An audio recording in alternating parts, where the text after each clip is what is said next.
Okay, you're welcome once again to Dual Research Blog.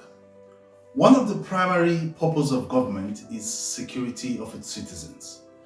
But it appears the Nigerian government is not living up to that responsibility. Insecurity in Nigeria, it's now at its very worst. Now, one aspect of insecurity in Nigeria that have resurfaced is the abduction of school children.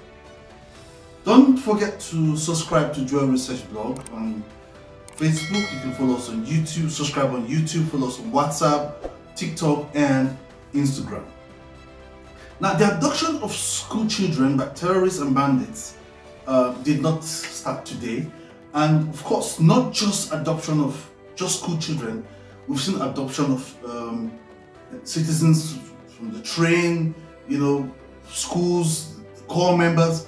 But now what is even more worrisome is the abduction of school children. Now, between 2013 and 2023, we've witnessed the abduction of over 1,400 school children have been abducted by terrorists, by bandits, mostly for ransom. Even though the government will always come out to say we didn't pay any ransom, they always come out to deny we didn't pay any ransom. But we all know facts have emerged that government, through the back channel, pay a ransom to these terrorists for the release of the students, of the adopters. Now, the latest in the series of abduction is the 287 students that were adopted from Chikun local school in Chikun local government area of Kaduna State, as well as over 100 women adopted by Boko Haram in Borno from the IDP camp. We also have 15 students adopted from a school in Sokoto over the weekend. Now, this is really worrisome. What has given rise to the abduction of students? Now, what has really motivated this series of adoption by bandits and terrorists? Because we've heard on so many times the government have said we've neutralized the bandits, the security have improved, but we see these things that still happen every day. So let's talk about what is motivating this adoption. For me, I think the first thing is, one, there are no consequences, on the part of government for all of this spate of insecurity, especially the adoption. In other crimes, when such things happen, people who are charged with the responsibility of managing security, they have to resign. They are sacked for incompetence. Because you can't tell me an abduction of this magnitude, there wasn't any information, intelligence sharing, no security, nothing. Now, because we have people who are meant to charge the responsibility of providing this security, nobody has been sacked, no resignation. All of these, they still continue. And what implication? And another thing that's giving, there's a motivation for all of this to continue to happen is we have too many ungoverned spaces in Nigeria. If you go across the length and breadth of Nigeria, you find that there are so much, areas that are ungoverned. So many communities, so many local government without adequate security. Now, this gives impetus to the bandits or whoever they are to engage in all of these crimes, abduction of children. Because if you say 200 children have been abducted, that means you need a bus that carries about 60 people. You need about 4 of such buses or a trailer to move children of this large number from one point to the other. So that tells you that there's so many ungoverned spaces in Nigeria, and that is very, very dangerous. And if you look around, you will notice that security in Nigeria is more urban focused. So much focus on the urban areas to the detriment of those in the rural areas. And that's really a very big problem. So the terrorists, the bandits, what have you, take advantage of this inconsistency to unleash their crime.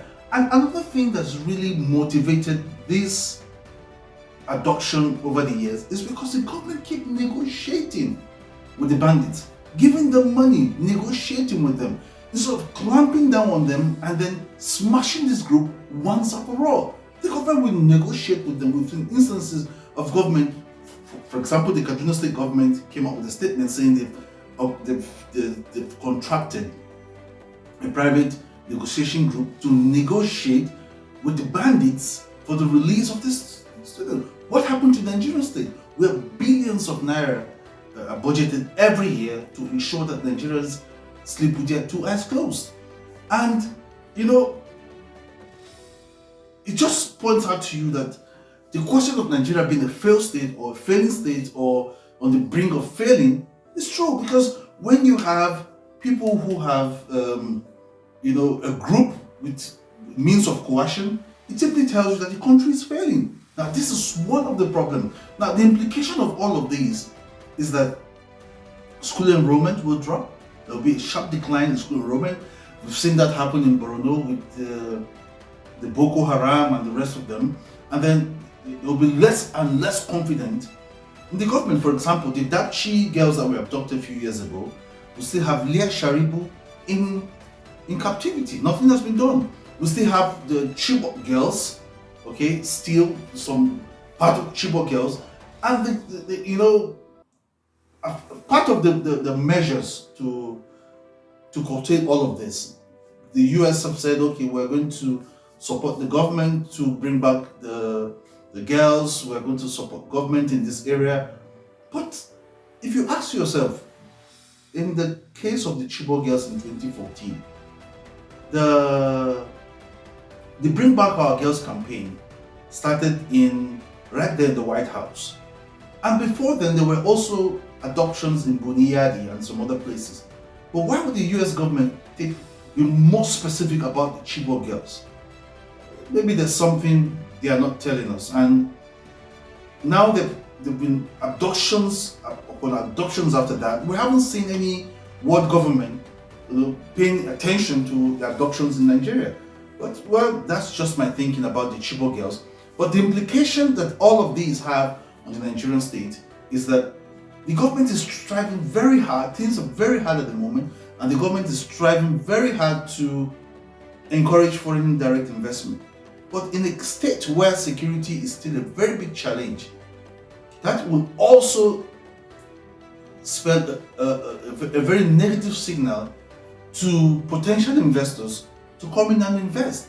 And this, are some of the problems confronting Nigeria. So the government need to get security right, curtail or manage this issue of, because let's be rest assured we haven't seen the last of school abduction, because the government will still negotiate, pay them, and life goes on. Don't forget to subscribe to Joe Research Blog and tell us what you think. You can just send us a message on the screen, by the number you're seeing on the screen. You can follow us, send us an email, and then we can discuss this further on how you think the government, or what do you think the government should do to manage this situation. Thank you.